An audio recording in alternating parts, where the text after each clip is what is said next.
Hey everyone, it's Madeline Ginder. We have reached the end, and I will share with you kind of the biggest challenge I'm facing right now. I think many of us are facing similar challenges, which is oddly comforting to know that I'm not alone. But my overarching challenge right now that I'm facing is providing more individualized enrichment and intervention for my students.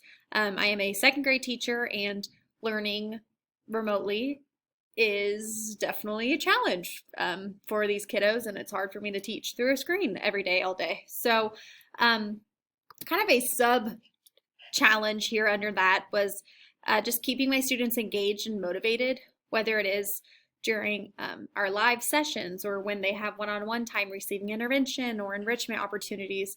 So just kind of getting them motivated is where I'm stuck, because at first like 2 months we're all like, this is new and exciting, and now yes, we have a routine and we know what we're doing, but I can see us now kind of getting that dazed face. So I'd like to spice it up a bit. So some solutions I came up with was challenging my students with those problem solving tasks.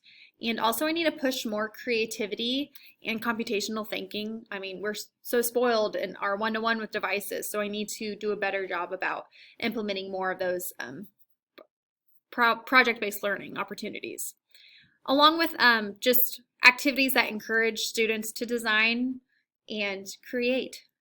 I mentioned earlier with some of my parents during conferences, like, gosh, I miss having the paper and the scissors and the glue like right out the gate to do things. But I also need to be mindful that we have access to so many tools with our devices that they can still design and they can still create. It's just different.